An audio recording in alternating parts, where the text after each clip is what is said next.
Hola amigos y amigas, nos encontramos para celebrar esta fiesta del bautismo del Señor. Vamos a proclamar del capítulo 1 de San Marcos. San Marcos va a ser el evangelio que nos va a acompañar durante todo este año, del capítulo 1, versículos del 7 al 11. Juan decía: detrás de mí vendrá el que es más poderoso que yo, y yo ni siquiera soy digno de ponerme a sus pies para desatar la correa de sus sandalias. Yo los he bautizado a ustedes con agua, pero Él los bautizará con el Espíritu Santo. En aquellos días Jesús llegó desde Nazaret de Galilea y fue bautizado por Juan en el Jordán. Y al salir del agua vio que los cielos se abrían y que el Espíritu Santo descendía sobre Él como una paloma. Y una voz desde el cielo dijo: Tú eres mi Hijo muy querido, en ti tengo puesta toda mi predilección. Hasta aquí entonces este evangelio. Sabemos que Marcos, en su primer capítulo, no relata los acontecimientos en torno al nacimiento de Jesús, sino que inicia de esta manera. En la vida pública de Jesús se condensa, podríamos decir, su predicación del reino de Dios. Si bien existe un mensaje desde el momento mismo de su encarnación, del modo de su nacimiento, del modo de haber vivido Jesús su vida pública, pero a la comunidad cristiana primitiva le interesa estos 3 años de vida pública, diríamos desde los 34 a los 37 años en que Jesús muere. Por eso entonces el Evangelio de Marcos, el primer Evangelio en escribirse, va a iniciar con este relato del bautismo del Señor. Hemos dejado ayer mismo, sábado, hemos celebrado la fiesta de la Epifanía, lo que le llamamos tradicionalmente la fiesta de los Reyes Magos. Esta fiesta de la Epifanía, en esta fiesta hemos dejado a Jesús allí en el pesebre, tan pequeño, y en poquitas horas ya lo vemos adulto, lo vemos después de haber vivido con sus padres en Nazaret, de haber llevado una vida tranquila con ellos. Lo vemos a Jesús que inicia entonces este camino de vida pública. Justamente el Evangelio de Marcos lo presenta a Jesús allí en ese camino, desde el bautismo hasta su entrega en la cruz en Jerusalén. El Evangelio de Marcos lo presenta a Jesús siempre en camino, y los discípulos van aprendiendo cuando caminan con Jesús. Es una hermosa ocasión esta para nosotros renovar nuestro bautismo, nuestro propio bautismo, ya que celebramos el bautismo del Señor. Tagore decía que los cristianos de Occidente somos como una piedra que está en el agua. Durante tantos años el agua ha pasado sobre la piedra, pero no ha mojado el interior de la piedra. El agua no penetra el interior de la piedra. Así también, dicen los cristianos de Occidente, durante tantos siglos ha pasado el bautismo sobre sus cabezas, pero el significado del bautismo no ha llegado al corazón de esos cristianos. Ciertamente, es un reto para poder pensarlo, si realmente el bautismo ha llegado al fondo del corazón en nuestra adhesión a Jesús. Si el bautismo ha significado para nosotros justamente una posibilidad para adherirnos al mensaje de Jesús, adherirnos a Él y a su propuesta, y no solamente un ritual externo que cumplimos al inicio de nuestra vida. Porque justamente muchas veces el bautismo significa un ritual con el cual iniciamos nuestra vida, significa solamente algo para ponerle el nombre al chico. Justamente cuando nosotros decimos bautizar, significa, para mucha gente, significa ponerle el nombre. Vamos a bautizar, significa ponerle el nombre y ya solo eso. Pero en la primitiva comunidad cristiana, el bautismo era injertarse en Cristo, injertarse en su propuesta. Por eso el bautismo era considerado como un estilo de vida, como el inicio de un proceso de vida cristiana, no solo como un suceso, un acontecimiento dejado allá al principio de nuestra vida y que nada tiene que ver después con nuestra vida concreta. Vamos un poquito al Evangelio de hoy. ¿Dónde bautizaba Juan? Ya lo sabemos, bautizaba en la parte oriental, diríamos, del río Jordán. Estaba allí Juan, invitaba al pueblo judío a pasar al otro lado.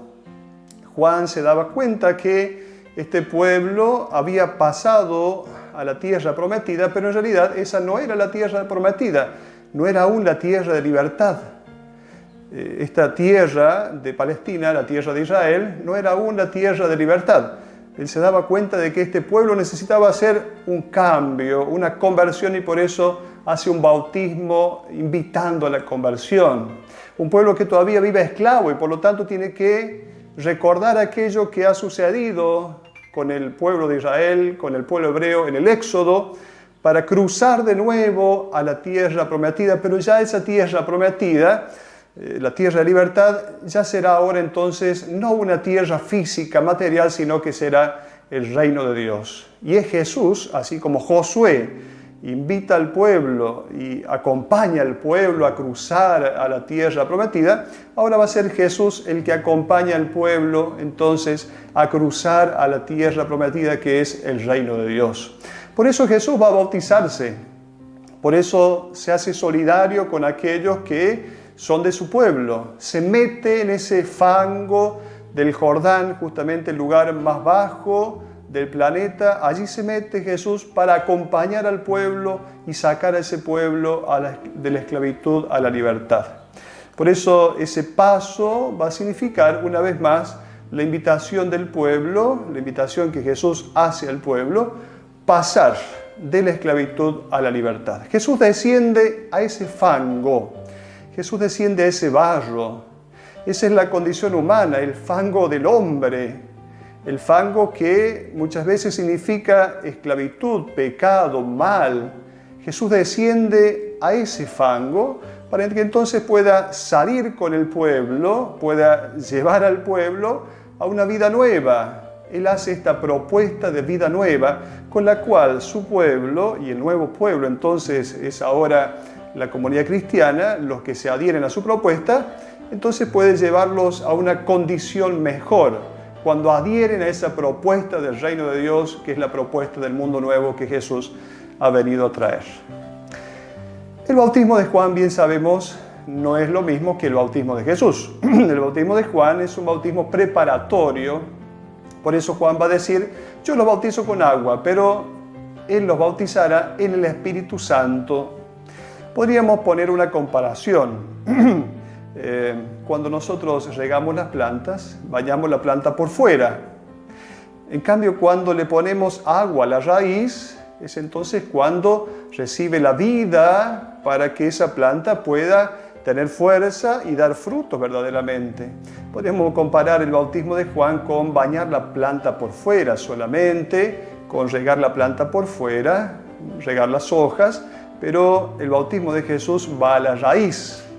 El bautismo de Juan es una invitación, un recordatorio de la conversión, pero no más que eso. En cambio, el bautismo de Jesús, que es el bautismo en el Espíritu Santo, no es un simple recordatorio indicativo, sino que posibilita, da la fuerza para que entonces podamos vivir como hijos de Dios. Justamente en el bautismo celebramos que somos hijos de Dios. Es ahí cuando entonces este Espíritu corre dentro nuestro, es la savia que, así como en la planta va esa savia, esa fuerza interior, esa vida, es ahora el Espíritu de Dios el que dentro de nosotros posibilita que vivamos como hijos de Dios. Dice el texto que Juan vio que los cielos se abrían y que el Espíritu Santo luego desciende sobre Jesús en forma de paloma. Los cielos se abrían. También esta expresión, esta misma expresión, abrirse, romperse en realidad, significa romperse. No solo se abren en cuanto que se abre el cielo, como cuando vemos nosotros que hay algunas nubes y entonces luego se ve el cielo bien clarito, bien celeste. No, los cielos se rompen. El mismo verbo se utiliza para decir que se rompió el velo del templo en el momento de la muerte de Jesús. ¿Por qué esto de los cielos se rompen? En la época de Jesús se pensaba que había 7 cielos y que Dios estaba sobre ese último, séptimo cielo. Se pensaba que los cielos estaban cerrados, que Dios estaba ofendido con el hombre, que Dios estaba enojado y estaba allá arriba apartado del hombre.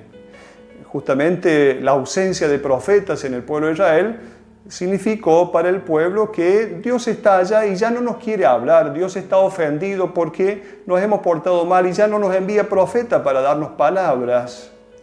Los cielos se abren significa nuevamente Dios se comunica. Dios ha roto eso que estaba cerrado. Dios ha roto para siempre y no hay posibilidades de volver a cerrar.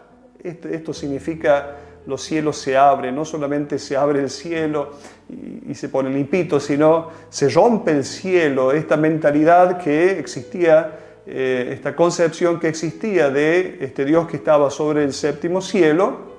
Entonces, es ahí cuando Dios vuelve a comunicarse, Dios vuelve a entablar una relación, un diálogo. Lo mismo decíamos cuando se relata la muerte de Jesús. Justamente la muerte de Jesús significa la apertura, la comunicación. Ya no hay diferencia entre el mundo de Dios y el mundo de los hombres. Por eso el velo se rompe, el velo del templo se rompe en dos, se quiebra. Y luego el texto dice, el Espíritu Santo desciende sobre Jesús como una paloma. Sabemos que la paloma siempre busca su nido. La paloma siempre va a su mismo nido. Podríamos decir que el nido, el lugar donde se siente cómoda esa paloma, la paloma es el símbolo, por supuesto, del Espíritu Santo, es Jesús. Jesús es el lugar apropiado, el nido donde el Espíritu permanece. Y no solo es enviado por un rato, como en algunas ocasiones la Biblia relata que Dios da su Espíritu por algún momento, por un tiempo, sino que permanece. La paloma permanece en el lugar donde ha estado y entonces es el Espíritu de Dios que se siente a gusto, se siente en su casa, en su nido, cuando desciende sobre Jesús. Si nosotros vemos el tema de la paloma en la Biblia, podemos pensar en aquella paloma que está en la creación, el Espíritu de Dios que aletea sobre las aguas, luego la paloma que aparece en el relato del diluvio, cuando acaba el diluvio y entonces las aguas bajan, la paloma trae en su pico un ramo de olivos, símbolo de la paz, y entonces hay paz entre Dios y los hombres. Por lo tanto, se está significando entonces que con el bautismo de Jesús se abre un tiempo nuevo, se abre una nueva creación, se inicia un periodo de reconciliación definitiva entre Dios y los hombres. Luego la expresión tú eres mi hijo muy querido. Sabemos que la palabra hijo en la mentalidad de la época de Jesús no significa aquel que es engendrado por el Padre, sino aquel que es semejante a el Padre. Entonces, el Hijo es aquel que hace presente al Padre. El Padre se ve reflejado en esta persona que es su Hijo cuando entonces vive aquello que el Padre le ha enseñado, los valores que el Padre le ha enseñado. Entonces, de esa manera, cuando el Hijo es semejante al Padre en su modo de pensar, en sus opciones de vida, ahí el Padre se ve reflejado en el Hijo. El Hijo es quien refleja finalmente al Padre. Este es el Hijo predilecto, el que de modo especial y particularísimo hace presente al Padre. Nosotros, cada vez que celebramos un bautismo, celebramos que somos hijos de Dios. Hacemos presente esto, ser hijos de Dios. Y ser hijo de Dios no significa vivir solamente un mandamiento externo. No es esto el ser hijo de Dios. Ser hijo de Dios significa dejar que surja de nosotros mismos aquello que somos, el ser hijos de Dios. No es entonces obedecer un mandato externo, sino obedecer al Espíritu de Dios, que desde dentro nos impulsa y entonces nos enseña a vivir como hijos suyos. Por eso el bautismo es una condición de vida, una manera de vivir. Debe notarse que somos bautizados. Cuando se hace una renovación de las promesas bautismales, de las promesas de nuestro bautismo, se hace una renuncia al mal y luego una profesión de fe, justamente porque de esta manera nosotros damos a conocer quiénes somos. Nosotros, de modo adulto, decimos qué es lo que queremos vivir. Nuestra manera de vivir tiene que expresar quiénes somos. Si somos hijos de Dios, viviremos entonces de esta manera. No celebremos el bautismo de Jesús solamente como el recuerdo de un acontecimiento que le tocó a Él, que vivió Él, celebremos este bautismo de Jesús aprovechando la circunstancia para renovar nuestro propio bautismo, renovar el deseo de vivir cada día como hijos de Dios. Hasta la próxima.